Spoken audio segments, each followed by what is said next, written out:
चॅनलचे updates मिळवण्यासाठी कृपया @post मराठीला लाईक करा, शेअर करा आणि सबस्क्राइब करायला विसरू नका। नागपूर जिल्ह्यातील कोंढारीजवळ चंदन पारडीत भीषण अग्नितांडव पाहायला मिळालं। आई बाबा फार्म हाऊसला अचानक आग लागली आणि अवघ्या 40 मिनिटात संपूर्ण फार्म हाऊस जळून खाक झालं। आगीत लाखो कोट्यवधींच्या नुकसानीची शक्यता असून आगीचं कारण अद्याप अस्पष्ट आहे। चंदनपारडी गावालगत असलेल्या आई बाबा फार्म हाऊसला गुरुवारी 27 ऑगस्ट रोजी सकाळी 8:30च्या सुमारास अचानक भीषण आग लागली। आगीनं काही क्षणातच रौद्र रूप धारण केलं। परिसरातील नागरिकांनी आग विझवण्यासाठी प्रयत्न सुरू केले आणि घटनेची माहिती कोंढारी पोलिसांना देण्यात आली। माहिती मिळताच कोंढारी नगरपंचायतीचं अग्निशमन पथक घटनास्थळी रवाना झालं।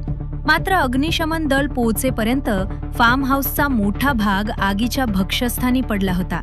अवघ्या 40 मिनिटात संपूर्ण फार्म हाऊस जळून खाक झालं। आगीची तीव्रता इतकी होती की फार्म हाऊसमधील एसी, फ्रिज, सोफा, फर्निचर आणि इतर घरगुती तसेच विद्युत उपकरणं पूर्णपणे जळून नष्ट झाली।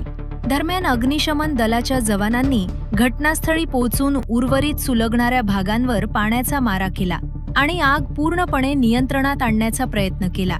या दुर्घटनेत सुदैवानं कोणतीही मानवी किंवा पशुहानी झाल्याची माहिती नाही। मात्र मालमत्तेचं मोठं नुकसान झालंय। या आगीत नेमकं किती रुपयांचं नुकसान झालं याचा अद्याप अंदाज आलेला नाही।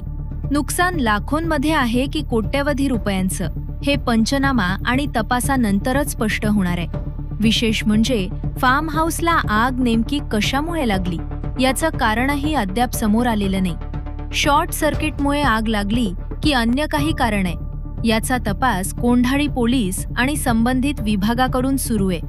घटनेची माहिती मिळताच कोंढारी अग्निशमन दलाचे जवान आदित्य बोंद्रे, रोशन वैरागडे आणि रियाज शेख यांनी घटनास्थळी पोहोचून आग आटोक्यात आणण्यासाठी प्रयत्न केले।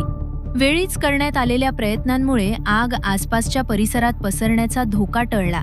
चंदन पारडीतील या भीषण आगीमुळे आई बाबा फार्म हाऊस पूर्णपणे जळून खाक झालंय। मात्र या आगीचं नेमकं कारण काय आणि या दुर्घटनेत किती रुपयांचं नुकसान झालं याबाबत अधिकृत माहिती अद्याप समोर आलेली नाही। कोंढारी पोलीस आणि संबंधित विभागाच्या तपासानंतरच या घटनेचं नेमकं कारण स्पष्ट होणार आहे। अशाच महत्त्वाच्या आणि ताज्या बातम्यांसाठी @पोस्ट मराठीला लाईक, शेअर आणि सबस्क्राईब करायला विसरू नका। धन्यवाद।